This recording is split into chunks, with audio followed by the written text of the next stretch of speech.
Hi, I'm Tim Bartz, Internet Sales Manager here at McArthur Ford, where you can find the most in-depth video walkarounds, like we call them complete guides, on all your Ford and Lincoln vehicles, make, model, and even the different trims. So we have those very in-depth videos. This one here, we want to give you a little bit more information on the productivity screen. So we're doing this series on the different productivity screens for the Ford vehicles. We are now on this the dual 4.2-inch screens. Now we have two of them with this model, so we're going to cover this very in-depth. We're going to go through all the different settings, what everything means, what it looks like, how you can adjust that, as well as this one will have the Microsoft's technologies as well, so or those sync technologies. So we're going to cover that on that second 4.2-inch screen in this video. So let's go ahead and get started. Again, we're going to cover this dual screen here. Now, this is the type of display that you're going to see for your in their productivity. We call it the instrument cluster.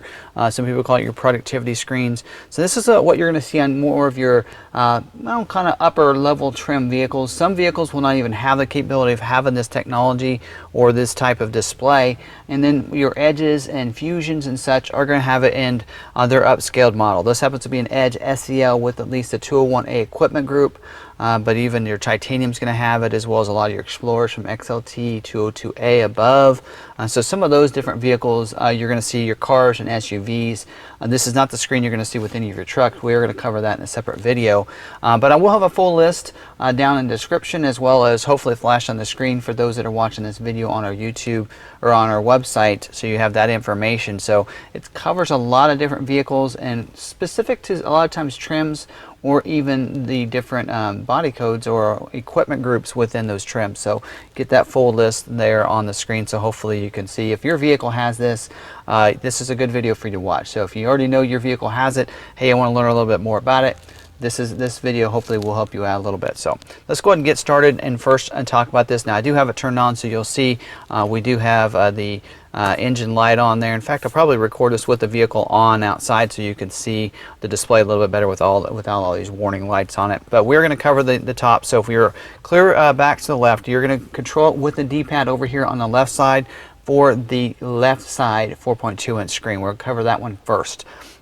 Now, this is going to look real similar. If you watch the video on the single 4.2-inch that's going to be in the middle, this is going to be real similar. There are a couple other things you're going to see within those settings, but otherwise it's pretty similar to that. So if you've watched that video, you probably could go ahead and fast forward and go and cover just the right side 4.2-inch screen, but the display mode is going to look a little different, as well as the trip, than the single 4.2-inch. So you probably want to watch the first part of this to be able to get that information. So if you're using a D-pad here on the left, we're going to, of course, you should be on the left side where you're going to see display mode, trip, you're going to see fuel economy, driver assist, and your settings. Those are all the different things we're going to talk about.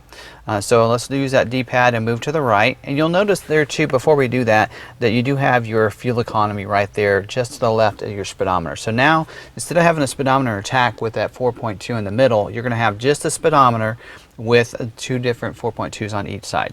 So let's go ahead and move right on the display mode, and you're going to see, first thing we're going to see is distance to empty. And this one actually does need a bit of fuel there. It does have 33 miles to empty.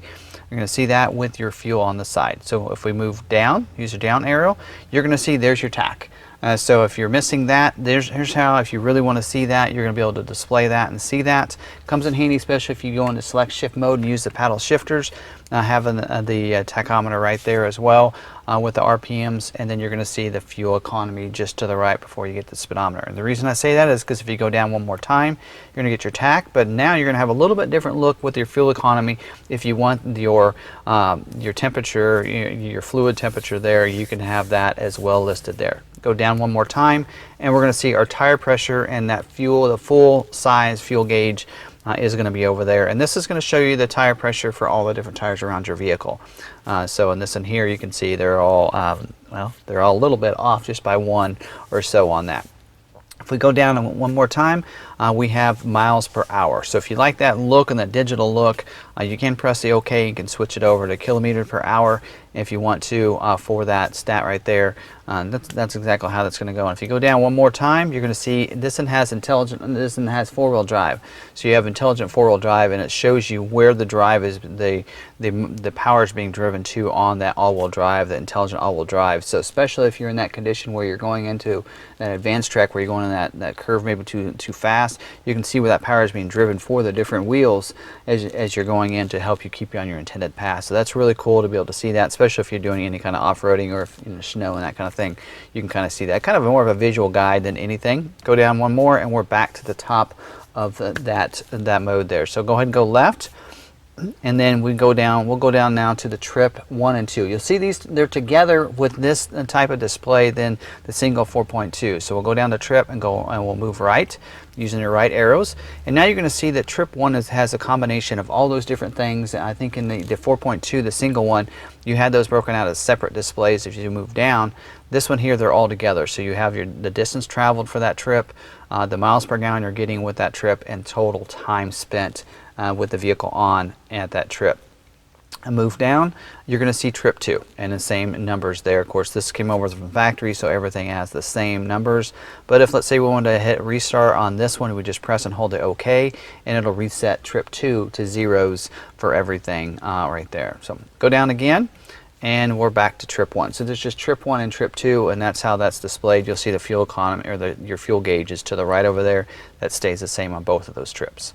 Move to the left, and now we're going to go down to fuel economy. And then we're going to move right, and you're going to see the different fuel economy. So now we have, you'll see the heading up there says fuel economy, and that shows you your average at the top, average miles per gallon in here, and this has just been driven on and off the truck and that kind of thing, and real slow around the lot. And then you're going to see that's going to be an active of how fast you're going as well. So that bar is going to move up and down when you're going maybe on the highway versus in the city. You're going to see it fluctuate, kind of an instant miles per hour based on how you're driving, and then below that is your miles to empty. And if you want to reset that, you can press and hold that OK button, that is.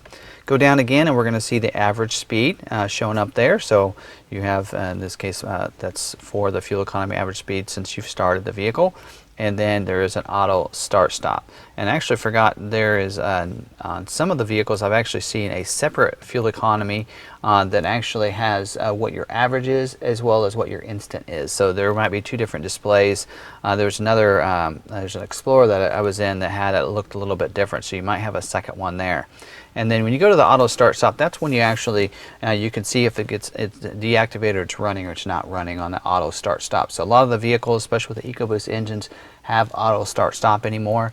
And so when you have it in this mode, you can actually see when that's activated and deactivated. There's certain times when it's not. If your steering wheel is turned too sharply, it may not be activated. If maybe your climate needs to be running, because it's cold outside, you need the heat on, then it'll deactivate it. If you have it in park, it'll be deactivated. So that kind of tells you what the status is of your auto start stop and whether or not the vehicle is turned on or if it's turned off.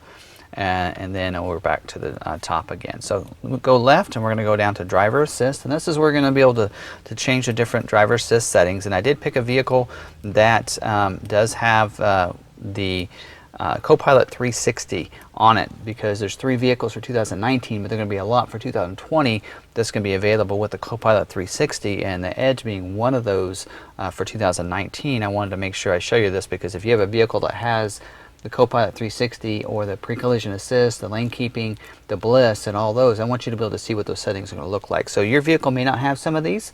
It just depends on how it's equipped, so keep that in mind. First thing it's going to show is where you're going to be able to deactivate and deactivate the blind spot.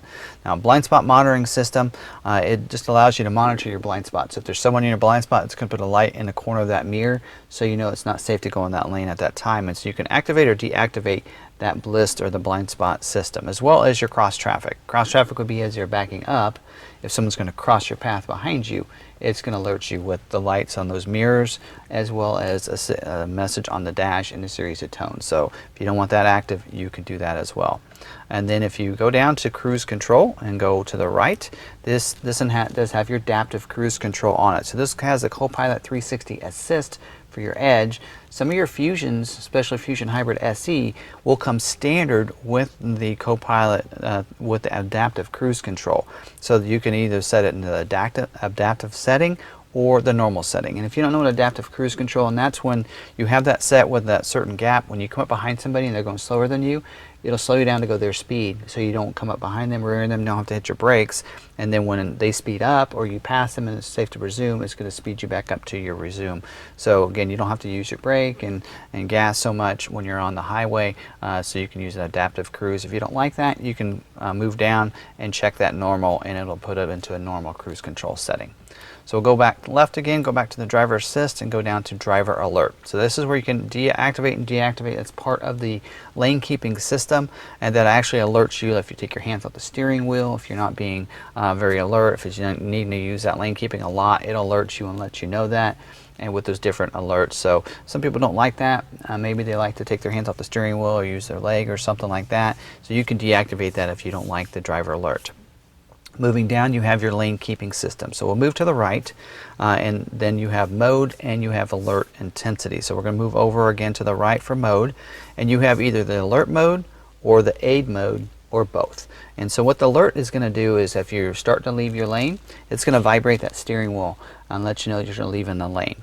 But it won't keep you going. If you're wandering off, it'll still keep you wandering off. It will not keep you in that. But the aid will allow you to aid it. So if it gets close to those lines, instead of vibrating the steering wheel, it's going to actually try to move the steering wheel back in and keep you in your lane.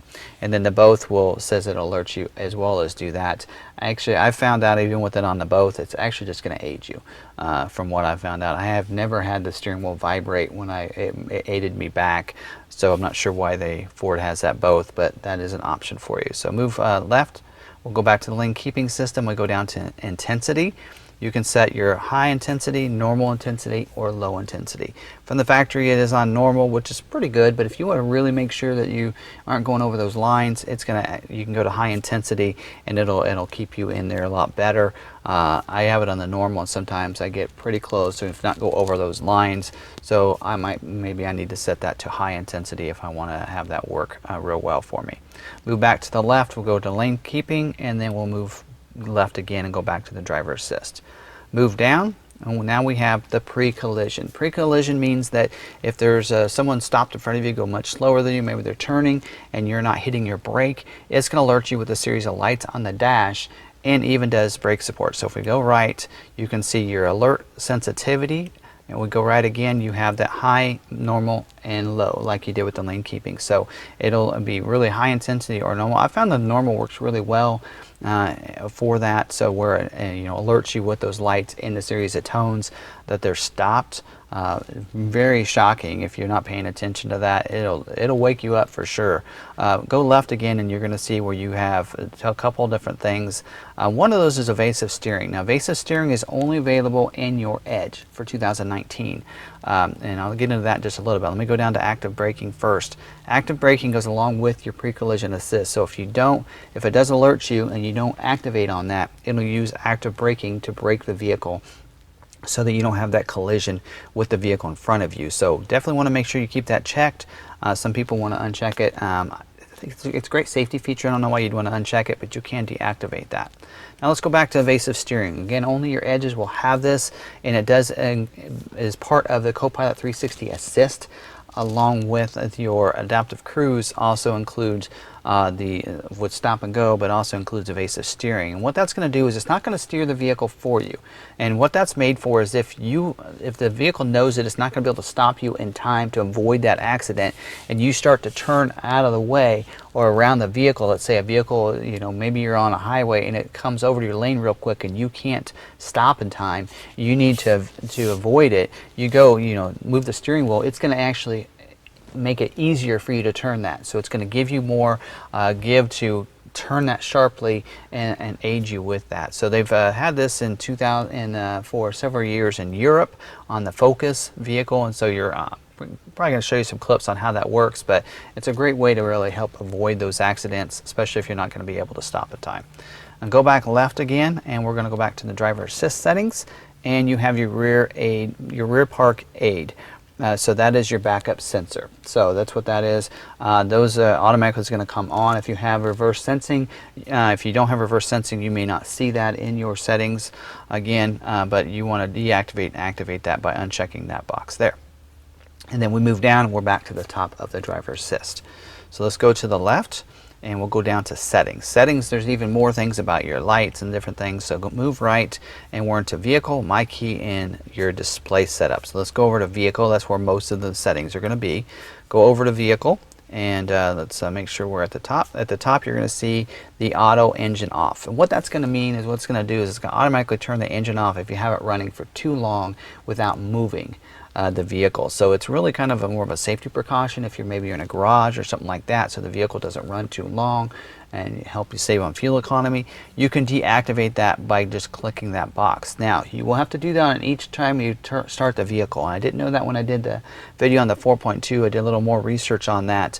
And that is something with a mechanic, they can actually take that off there altogether so it does not shut the vehicle off.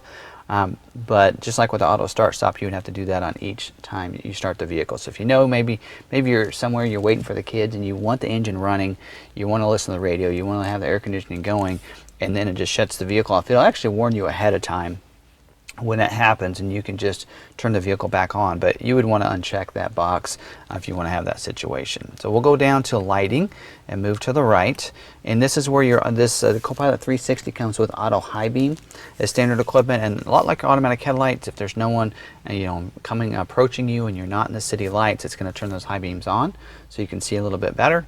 And then if somebody approaches you, or if you're in the city lights, it's going to automatically shut it off. So it's automatically does it for you. If that's something you don't like, I know in our neighborhood we don't like that because we come around we have some curves and where there's no city lights, and if we hit somebody, we may not even see them coming. We hit them, then it hits them with those bright lights, and it takes a second for those to come off.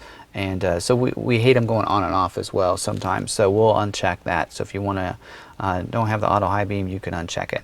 And then you go to auto lamp delay. If we move to the right, your auto lamp means that when it gets dark, it's going to turn the headlights on for you, and then when it gets light, it turns them off. That's what auto lamp means. And if you have your headlights in the auto setting, so you can choose to what your delay is when it's light comes out, or when it starts to get dark.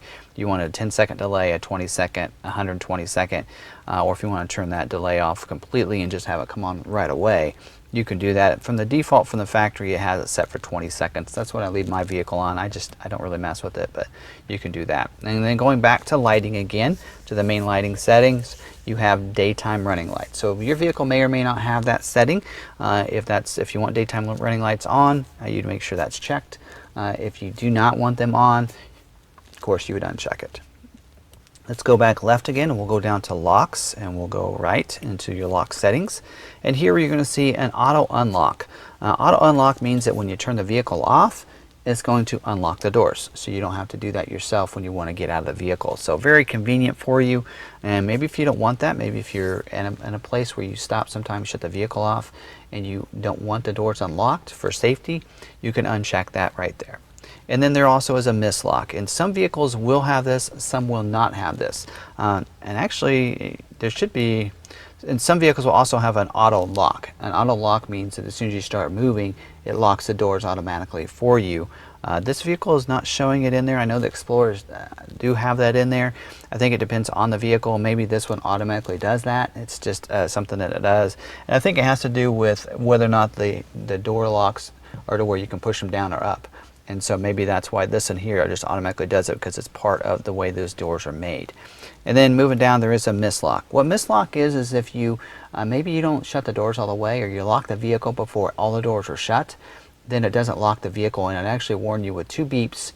When you hit the remote to lock the vehicle, it'll remind you with 2 beeps that it's not locked correctly, and the lights will flash, the amber lights will flash. So it lets you know, or they will not flash, so it lets you know that the vehicle did not get locked properly. So that's what the mislock is. So if you want that, you don't want to get that warning, you can uncheck that as well. And then we have remote unlock. And so that's that. If we go right, that allows you, when you hit your remote, to unlock it just once. This tells you, do you want to unlock all the doors or just the driver's door? It doesn't mean you won't be able to unlock the other doors. So if I have this on driver's door, for instance, and I hit this once, it's just going to unlock the driver's door. But if I hit it twice, then it'll unlock the rest of the doors. But if you want to just be able to do it, you go to all doors and just hit this once, then it's going to unlock all the doors just by hitting it once. So really, some people like to have that just the driver's door, especially if they're in a garage or something like that, where they don't know if there's anybody over there on the other side of the vehicle. Maybe they don't want those doors unlocked so they could get in or something like that, more of a safety feature. Then you would want to make sure you have that on the driver's door.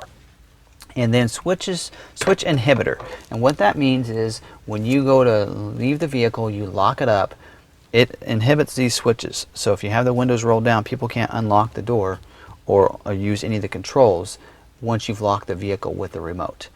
So that's how that works. And to be able to get the switches to work again, you have to either use a remote to unlock it or start the vehicle. And so that's what that means. So you can uncheck that if you don't like that setting as well there.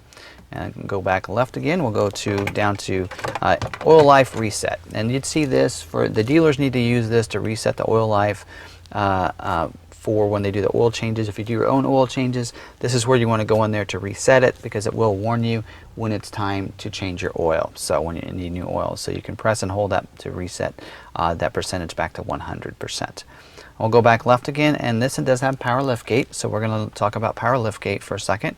Go right over there, and you can either enable or disable the power lift gate switch, and that just allows you can still, the remote will still work, but what it does, it enables the switch on the back of the tailgate. So that way, if somebody presses it, it's not going to open the tailgate. So maybe if you park somewhere, the vehicle's unlocked, somebody could come up and hit that button, and it would open up the tailgate. So some people don't like that, so they may disable that switch. So that way, they have to use the remote to open the tailgate. So that's how that would work.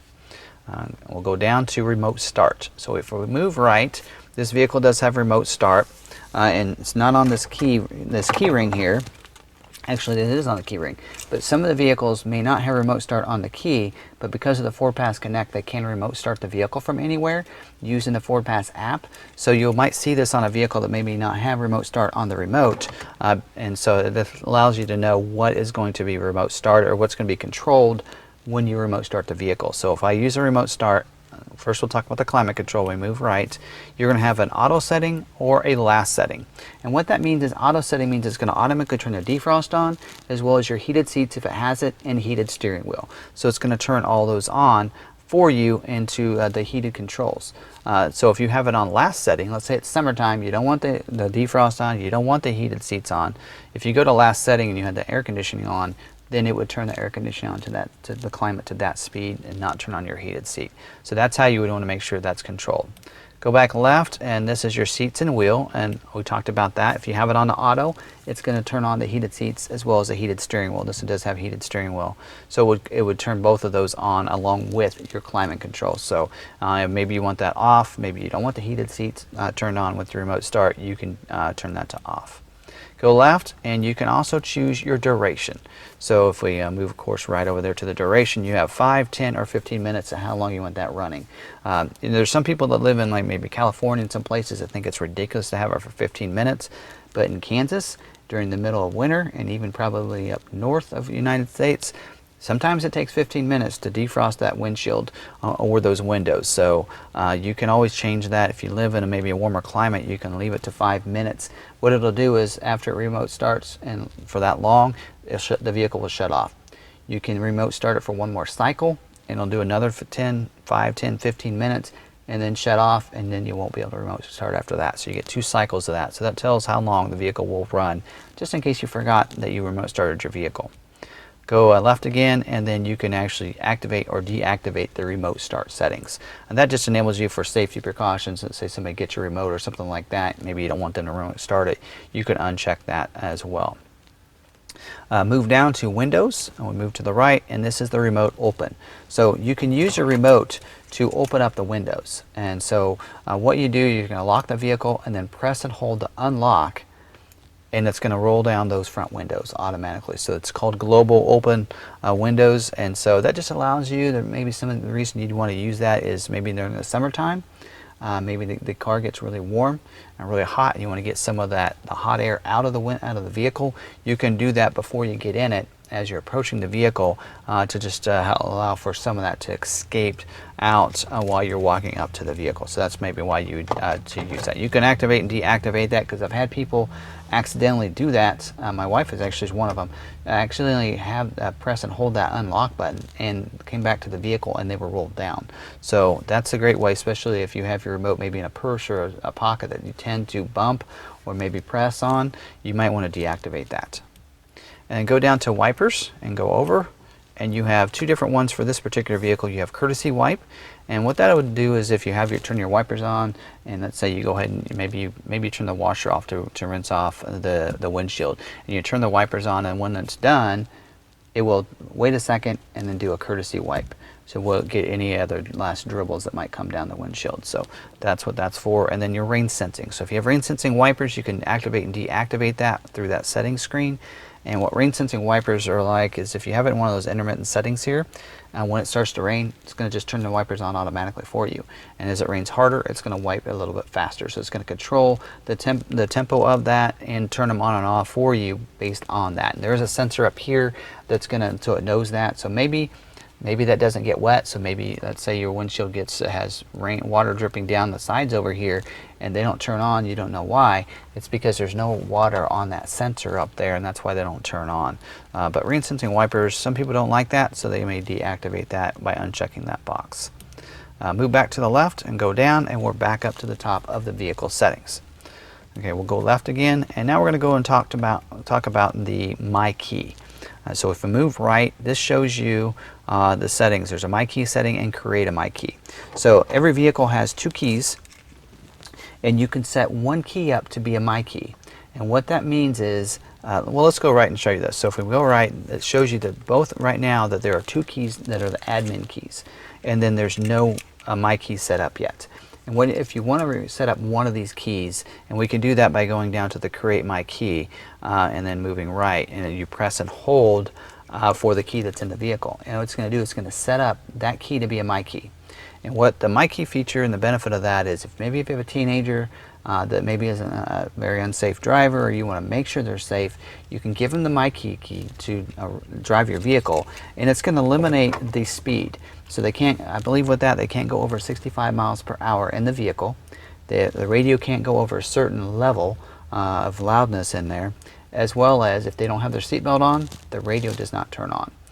So there's some great benefits from having a MyKey, especially if you have kids that are younger that are driving your vehicle. Set up one of the keys as a MyKey and give them that key to drive, and that will hopefully help them drive a little bit safer. So that's what the MyKey is all about there. Going down to display setup, if we move right, this is how you want all your displays set up. So if we go to units, you're going to see miles per hour, miles per gallon. You can go to liters. You can go to kilometers per liters and that kind of thing. So you can set up your units that way. Go back left, we'll go down to temperature.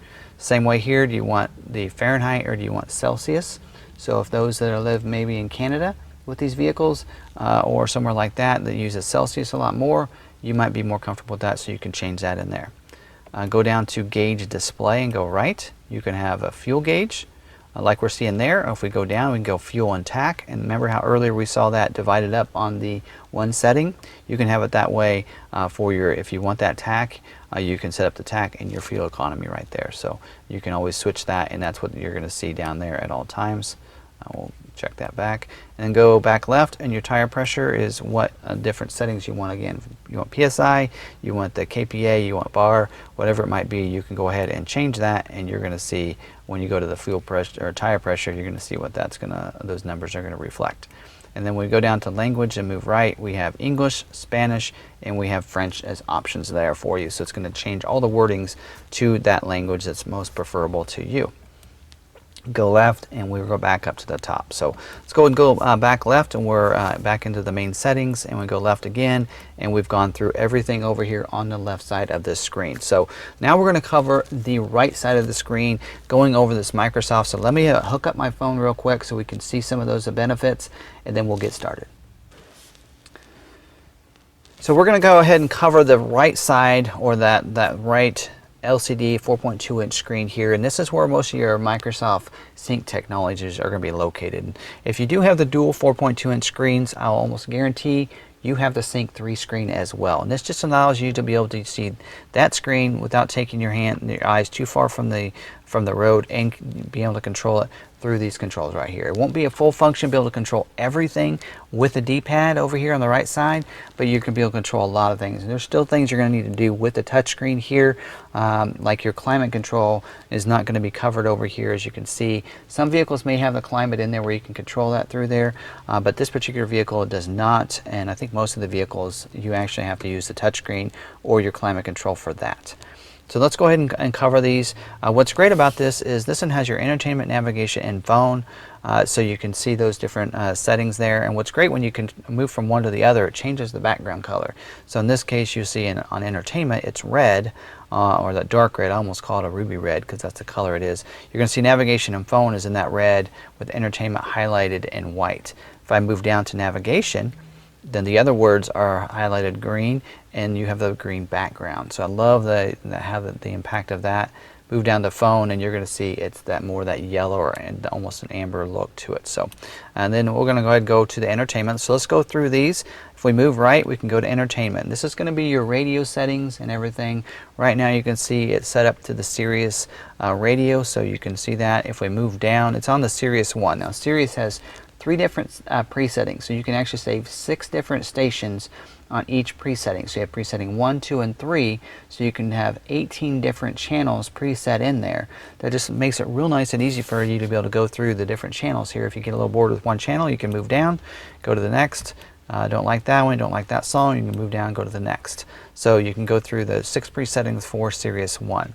Now I'm going to move right so you can see what the different options are for your audio controls.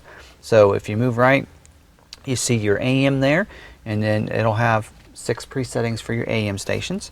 Move down, you have, and then you have an AM 1 and an AM AST there as well. And then if you go down to FM, you have a 1 and a 2, and then your AST. And I'm actually going to press AST because I don't know exactly what those are. Those are, I think, almost another set of presettings, but I think it's only certain channels that are set up in there. So we'll go back right again so we can change that. If you go down the series, you can see there's a Sirius 1, 2, and 3. And then you're going to see down there's Tim's Note 9. That's my phone. So you can actually set up your phone to play audio through, whether it be iTunes, whether it be Amazon Play, whether it be songs right off your phone, through Google Play or whatever it might be. You can actually use that. If I click on that, then it would use my Bluetooth audio, having my Bluetooth phone enabled there to play audio through there if you want to. My son does this all the time while we're driving. He'll actually connect his phone, and we'll listen to music right off of Amazon Music for our music, and then we'll just play our music through that, so we get the music that we want to. So real nice. And even Amazon has playlists and different stations as well. So maybe if you don't want the Sirius XM because it is a subscription after the first 6 months, you could just use Amazon Music if you want with those different stations, and just play it by the Bluetooth of your phone, and then save that expense of the Sirius satellite if you want to. So I'm not trying to recommend that because I know that Ford would rather you get the Sirius satellite, but that is something that's available for you. So we'll go back here left again, and we'll go back down, and we'll go down to navigation. If we move right, you're going to see a compass, and this is a display that I really like myself. Now what's really great about this, if you're on a road that has a speed limit on it, you're going to have a little speed limit sign beside the compass to the right side. And I love that because sometimes I'm on a road and I can't remember what speed limit was. I can look down there real easily and see what the speed limit is on that road. So that's a real nice convenience for you. If you're maybe not on a highway, maybe those side highways or side roads, you can see what the speed limit is. And even in town, if that speed limit sometimes changes from different residentials, you can actually see what that speed limit is. And I love that display.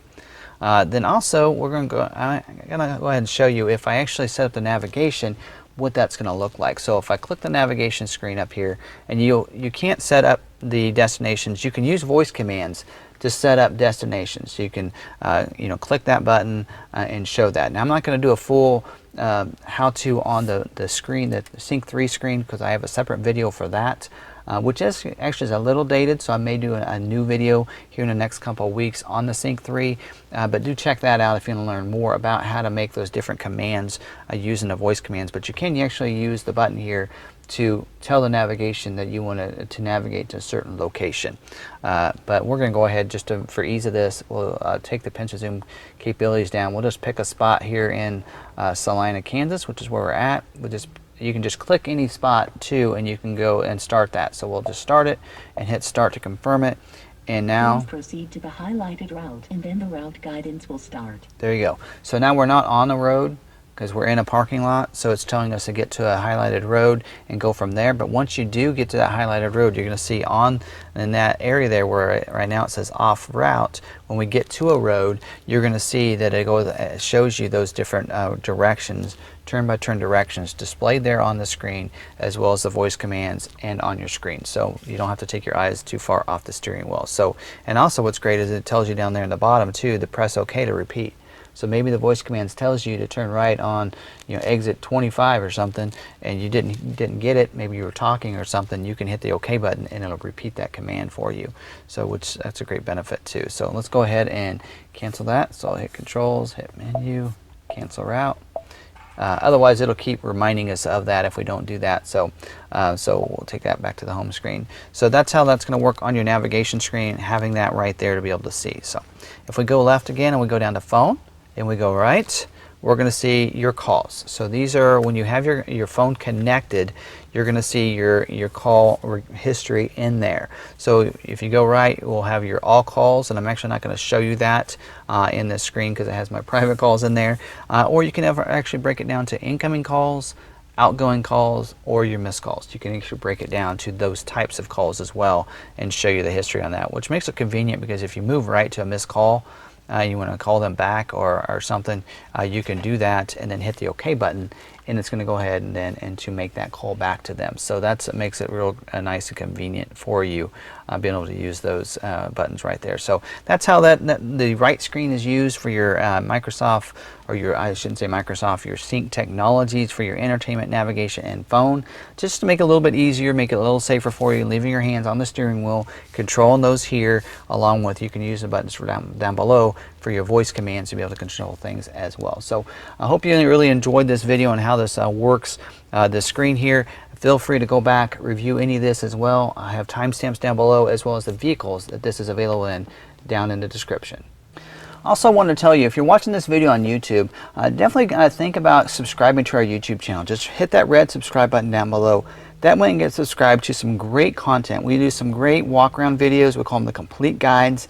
It goes over the standards as well as optional equipment on the different Ford vehicles, even down to the trim. So this Edge that we're sitting in, this is Edge SEL. We have one on this particular vehicle that covers the standard equipment as well as different packages as well as standalone options. So if you're looking for that kind of information and videos, definitely take a look at our channel. I think you'll really like it. Hit that notification bell as well. That way you get notified the next time we have another video uploaded to our YouTube channel like this one or our walk-arounds. We have about 12,000 subscribers that love getting our content day in and day out, and we do about 3 to 5 videos a week. Typically don't do one every day because of the intensity of those and how long they are, but you will definitely get some great content that you'll really enjoy there. So definitely think about checking that notification bell. And while you're at it, go ahead and hit that like button on this video. Let other people know it's a great video they need to watch. I'd appreciate it. And if you did like that video, go ahead and hit that like button. I really appreciate it. As well as leave any comments you might have down below. If I missed something, was incorrect on any information, I want to make this a very thorough video and informational video for people out there. So if I'm wrong on something, please let me know. I will highlight your comment and move it to the top so people can see that as well, and even add anything that I need to correct in the description as well. So definitely kind of put that in there and help the community answer any questions they might have. If you have other questions on this that maybe I didn't cover or covered too fast, put it down in the description. I will answer those as well. Love getting that feedback and that interaction with our different YouTube viewers down there. So again, don't forget to check out our video, and if you're looking for inventory on Ford or Lincoln vehicles, definitely reach out to us. Check out our website, McArthur.com. They're in each one of our vehicles. You can check for availability, schedule a test drive, you can see pictures, all that information right on our website. And don't forget, we have a free shipping for anybody. So if you want to just say you mentioned one of our videos on YouTube, and we'll get you free shipping from one of our vehicles to your door. So that's a great way to be able to get a great product from a great dealership that knows their stuff here like we do at McArthur. So definitely reach out to us if you want to do that. 785-378-5031 or toll free 1-800-874-6316. So definitely think you'll really like some of the content that we have in the videos that we have. So definitely go ahead and do that. If you want to reach out to me on social media, you can find me at Tim Bartz on Facebook or Twitter, and I will always repost any of our videos on my Twitter account. So definitely go ahead and subscribe to my channel or follow me on Twitter and get some of those updates as well. So really love you watching this video. Hope you really enjoyed it. Hope you got a lot of information from it. And until the next video, we'll see you later.